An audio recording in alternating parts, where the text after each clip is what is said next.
Alaskans, wherever you are, welcome to the Must Read Alaska Show. Coming to you from somewhere in Alaska. This is the place where we talk about, you guessed it, Alaska. Where we keep the mainstream media on their toes and where we are standing up for what's right in a world run by leftists. You can find out more by heading over to mustreadalaska.com and also checking out the Must Read Alaska YouTube channel for some really great content. But first, let's get this party started. Welcome, everybody, to the Must Read Alaska Show. I'm your host, John Quick, coming to you live from somewhere in Alaska. Hope everybody's having a phenomenal day today. We got a doubleheader this morning for folks tuning into this episode. If you didn't catch the first one this morning, I want to encourage you to go back and listen to that. Entrepreneur Derek Black was on talking about his ups and downs of being an entrepreneur and owning several different clothing brands here in Alaska. Pretty interesting story, and tips and tricks for folks that want to start their own business. He offers a lot of those. So we have one of my returning guests, one of my favorite guests, Representative Kevin McCabe, back on today. Welcome to the Must Read Alaska Show. Well, good morning, Jonathan. How are you? I'm doing awesome today. So it looks like you're somewhere that's maybe not in your office. Talk to me. First, let's talk to me about how the campaign's going and all that kind of stuff. Then we'll kind of get into maybe what your plans and hopes are if you're reelected. Sure. Yeah. So I'm not in my office. I'm in the Captain Cook Hotel. Actually, the keynote speaker for the State Financial Officer Federation was Dr. Ben Carson this morning. So I never miss a chance to hear him speak. He's an amazing man, and he's always got some great talks. So that's where I am. But Nice. I thought I'd try to shoehorn in our discussion this morning. So. The campaign is going as well as can be expected. My district is pretty big, and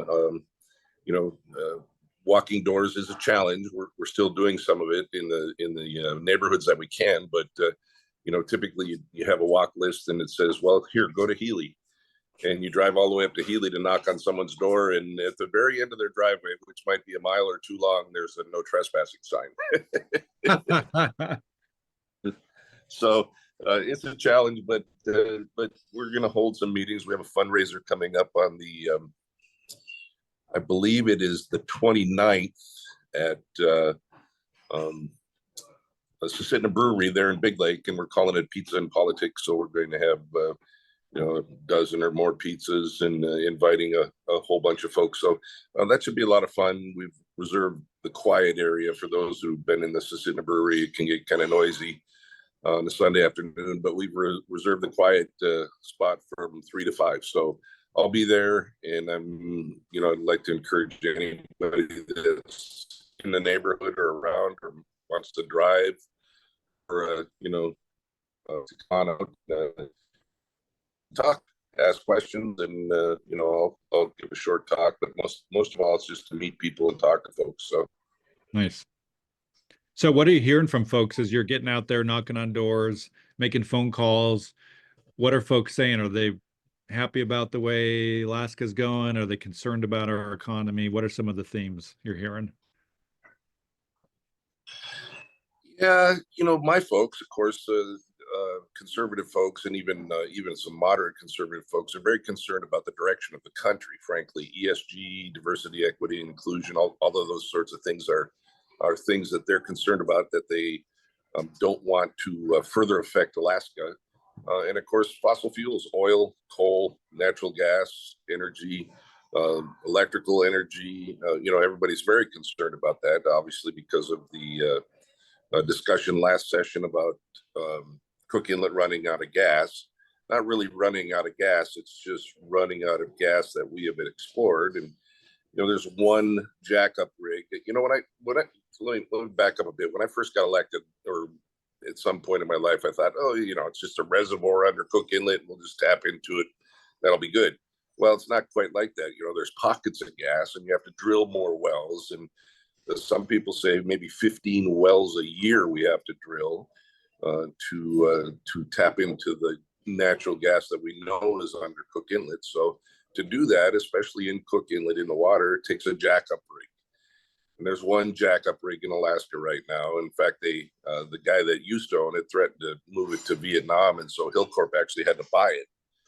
And of course Hillcorp has their own, they have to do their own exploring, and so is they make the rig available for other companies to rent to explore for oil in their fields, but it's a little bit of a drill, and you have to move it and all that sort of stuff. So suffice to say, there's plenty of gas under there, but we're struggling to get at it, and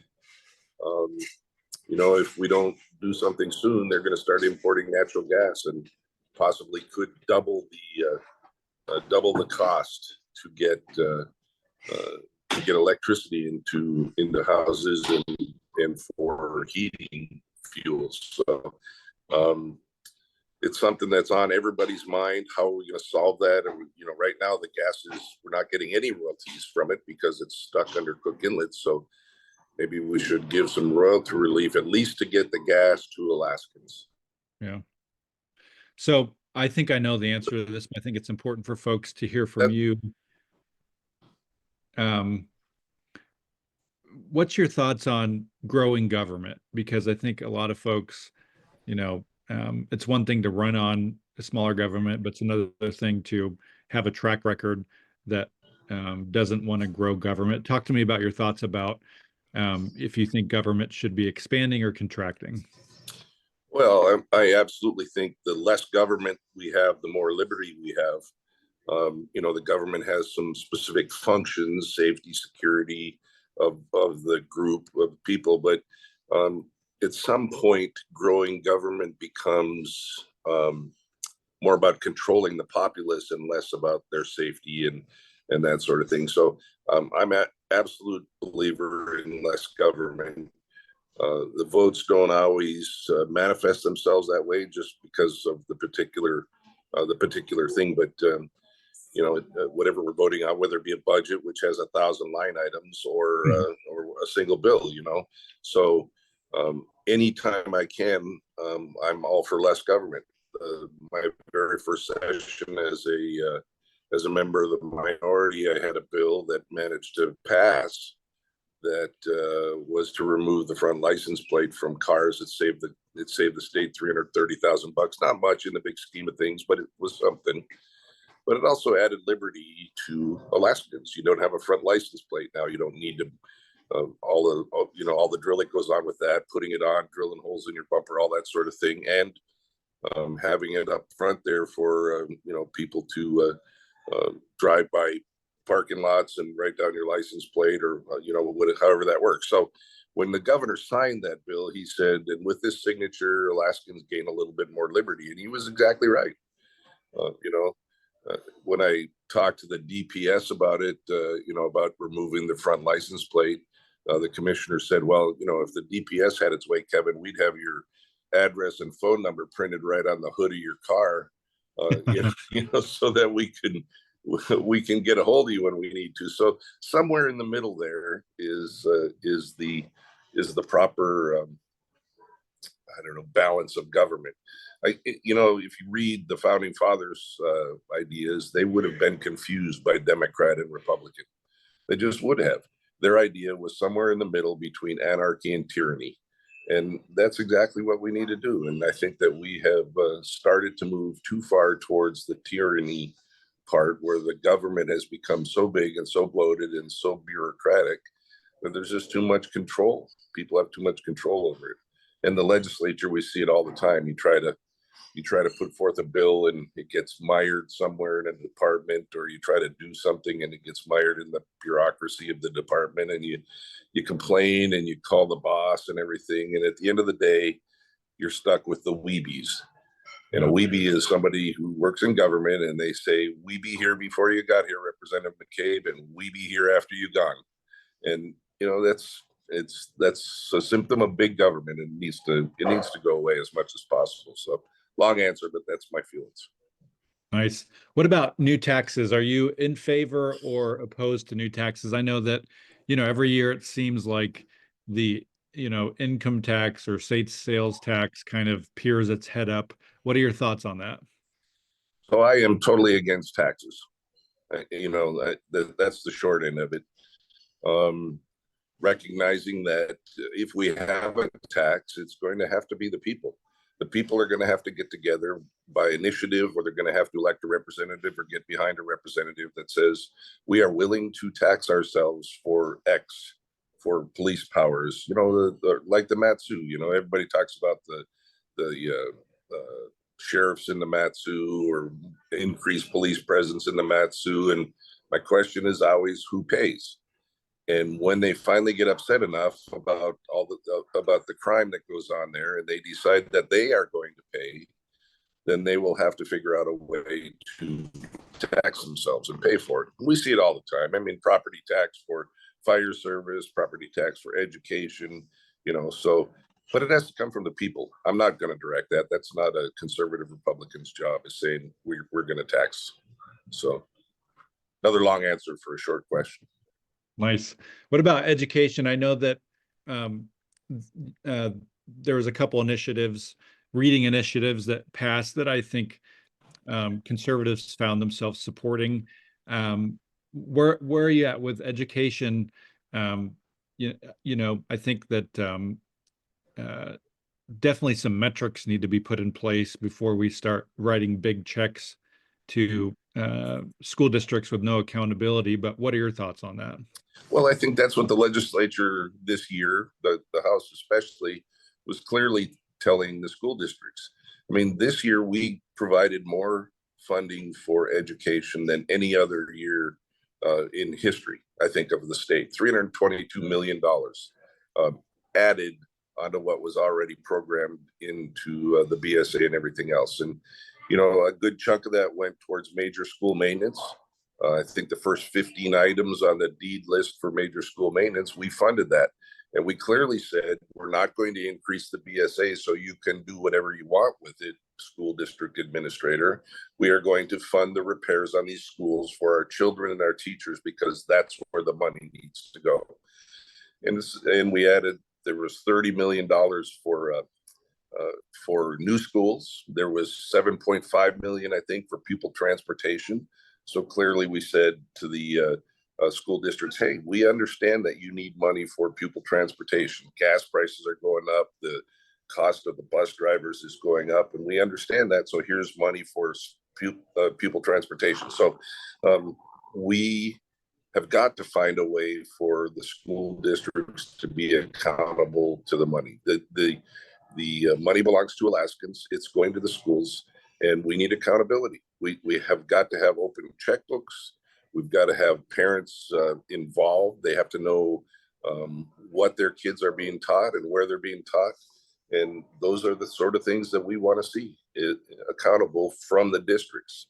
And so it's going to be another fight for education. I'm sure we're going to see another, red for ed and all that sort of thing. And all they want is us to throw money at an increased program BSA. And I'm not willing to do that. I mean, I'm more than willing to fund schools and teachers and great education. I'm not willing to just throw money away that's going to be with us for decades.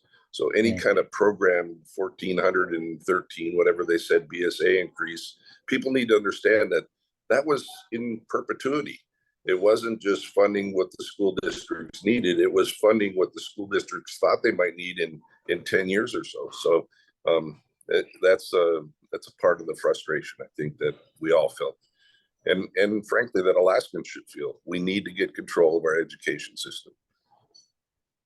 What about just general maintenance on stuff, roads, transportation, those kinds of things that aren't school related, but the state's in charge of tons of maintenance on bridges and roads and all those kinds of things.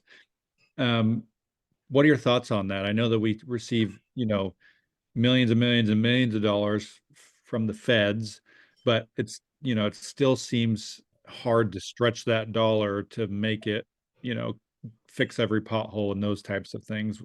What's your take on that?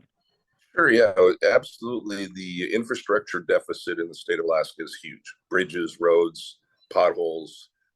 Big Lake Road was one of those, and we finally had to put an overlay on it because it was a safety issue. People were swerving all over the road to miss the potholes. So we have got to find a way to focus on fixing our infrastructure.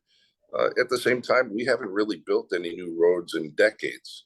or new railroad. We've never put any rail down for the railroad that we've owned since 1985. So we need to look at return on investment. Maybe there's roads that are not well used or that don't go places that one or two folks use. Maybe we need to decide that we're not going to put as much money into those as we are other places. So priorities are a big thing. You can, if you drive around Fairbanks, you can see that Fairbanks has had a significant chunk of road money for the last decade or so. For the 95,000 people that live up there, they have some great 6-lane roads and 4-lane roads. And you look at other places like the Matsu with 110,000 people and not so much. So we just need to find a way to prioritize what we need to do.